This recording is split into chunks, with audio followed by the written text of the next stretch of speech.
The first question, member of the audience, he asks, or he or she could be, different du'as are recited at the beginning of the fast, during the sahur.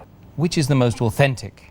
As far as reciting any dua, I do not know of any Sahih hadith in which the Prophet has recited any dua at the suhoor time, or any of the Sahaba has mentioned any dua.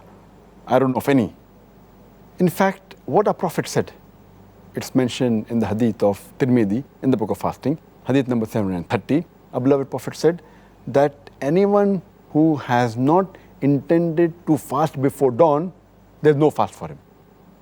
The Prophet so said, hadith of Sunan Nisai in the book of fasting, hadith number 2331. Our beloved Prophet said, there is no fast for a person who has not intended to fast the night before. That means intention is compulsory for fasting. It should be done before the break of dawn, or as the hadith says, that the night before. Means any time before the break of dawn, you can intend. But when you intend, you need not say it loudly. It's not required, because you intend in the heart. So the main thing is intend in your heart that you're going to fast, and that's sufficient. When you want to pray, you intend, you do niyah for praying, and you pray. You don't have to say it loudly. The same way, you don't have to say that I intend to fast.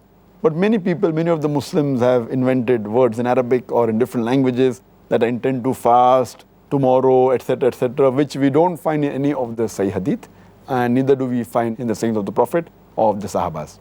So the best is to intend in your heart, that's it, and there's no particular dua for suhoor.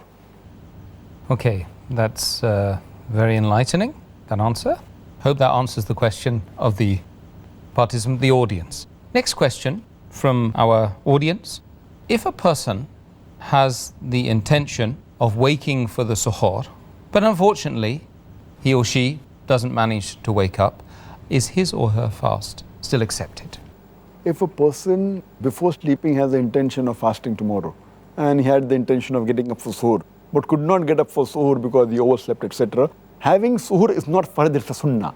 Our beloved Prophet said in Sahih Bukhari, verse number 3 in the book of fasting, hadith number 1923, he said that in the suhoor is a blessing. It's a sunnah, recommended sunnah, but if a person oversleeps, it's not a fard to have suhoor, because he had the intention of getting up, he had the intention to fast, his fast will be accepted.